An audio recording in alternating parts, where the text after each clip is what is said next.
Well, good morning. Today we're going to discuss power, a very exciting, very meaningful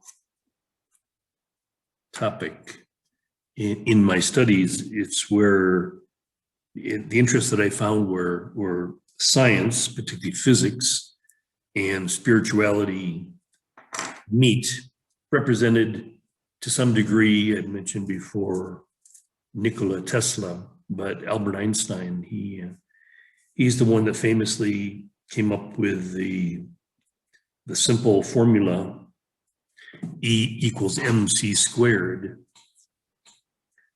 where basically it's saying energy, which is power, is equal to mass times the speed of light squared. And this describes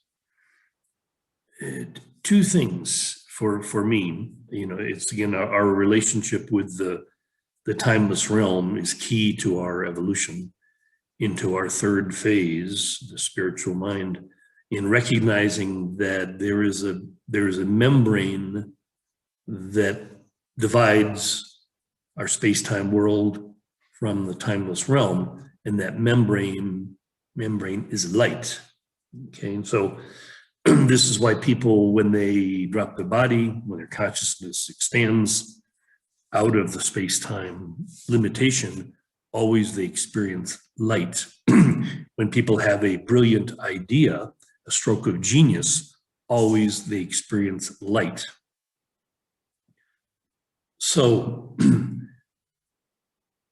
as we come to understand and develop a relationship with power, we are also developing a relationship with light.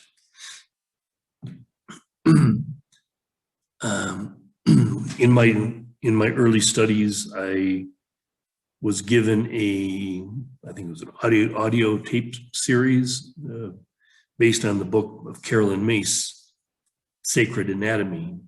And I remember just being so fascinated with her description of our energy body and the description of the levels of power that are involved with this energy body. Okay, so subsequently I found a CD of hers, or yes, a CD, a talk titled 3 Levels of Power and How to Use Them. And this is where I came up with my description of our evolution as the movement from our tribal mind to our egoic mind to the spiritual mind. And this would also describe our individual journey from the child, tribal, to the adolescent and young adult, ego, to the mature adult, if he or she is on the path, the spiritual mind. So this is a very simple, elegant model to use in the understanding of our development individually and collectively.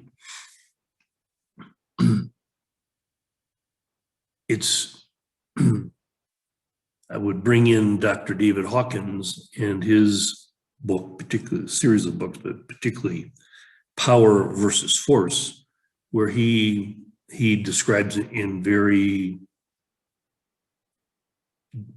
detailed way, this hierarchy of power, which is also based on truth.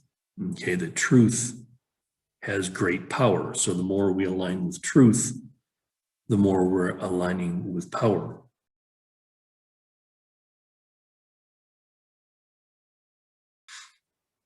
He described in his arbitrary 1,000-point hierarchy using his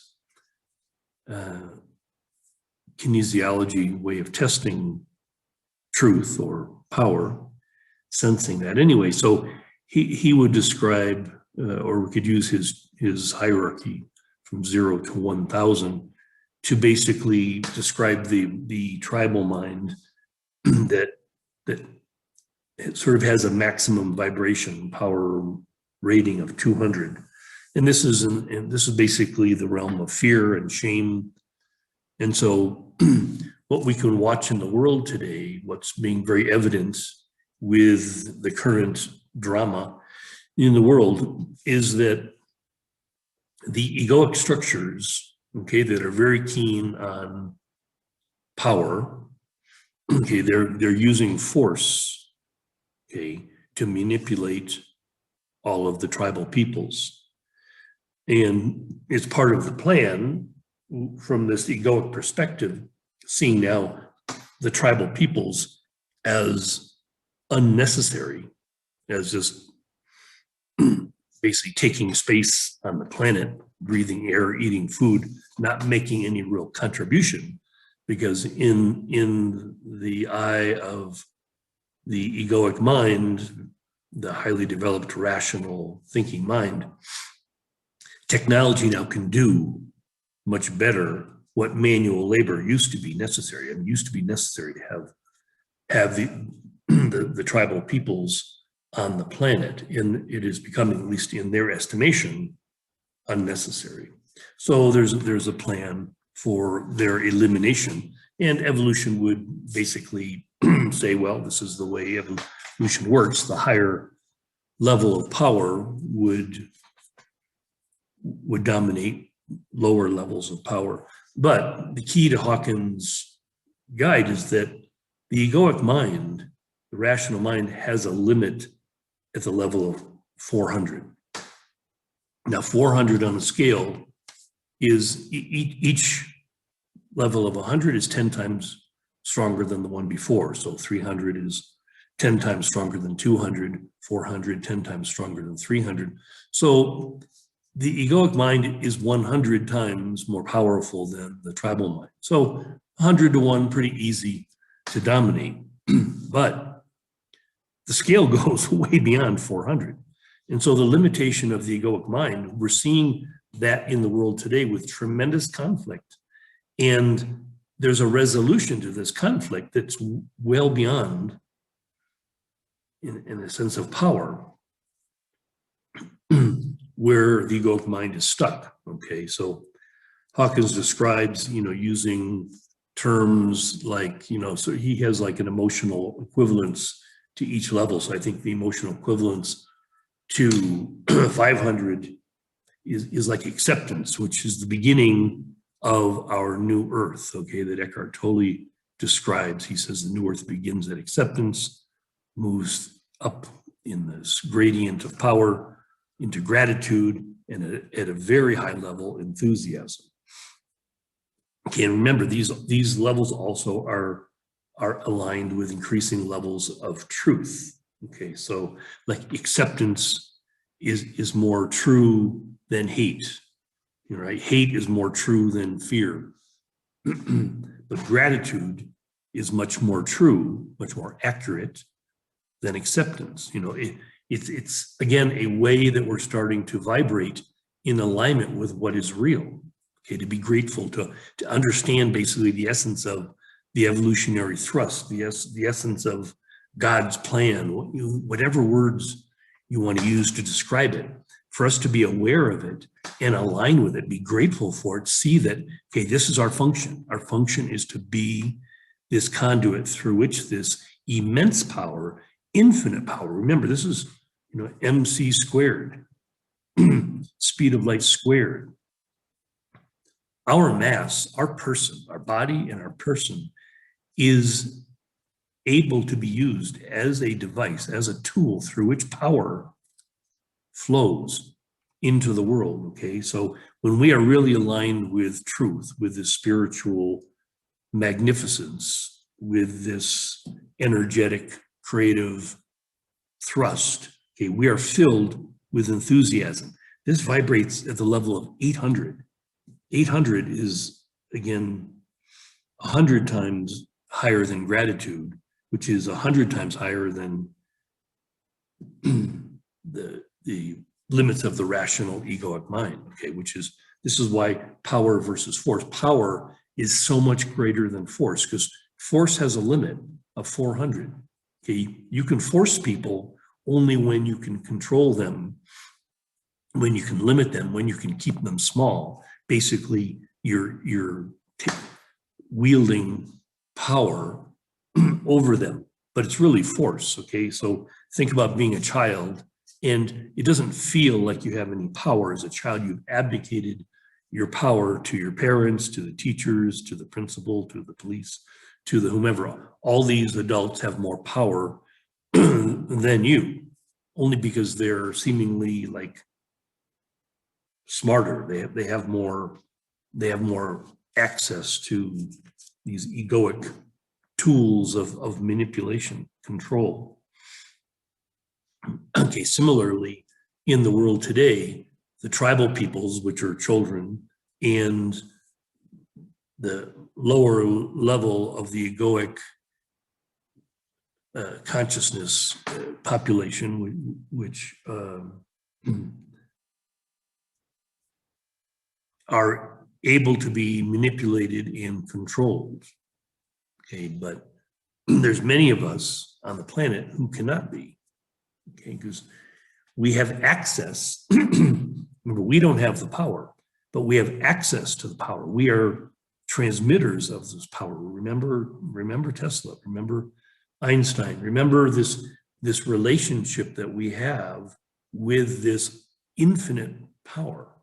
Okay, so like Jesus said himself, of myself I am nothing. The Father, he doeth the works. Jesus was aware of this power that he had access to that could be used for healing, for teaching, for blessing, what have you. Again, he stood out in his time because he was surrounded totally by tribal idiots, unevolved human beings. They were children. So the point of this investigation of power is to come into a state of knowing where we can have trust, confidence that the outcome of this seeming battle, okay, this evolutionary battle, this battle for control, for dominance, whatever, all of the structures, all of the controls being used will fail. They have to fail. It's the law of evolution. It's the law of power.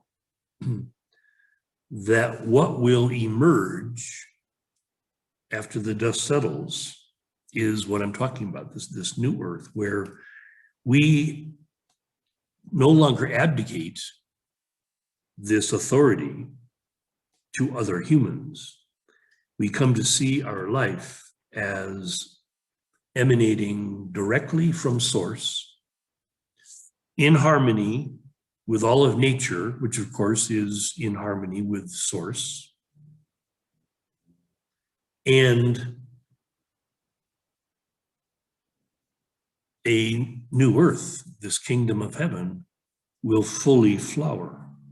So this is what I'm talking about in this period, this next decade, to do your own investigation, ideally using your energy body, which can detect truth, which will gravitate toward power, away from force and toward true power. Okay, so if we are able to do this, if we're able to align ourselves, if we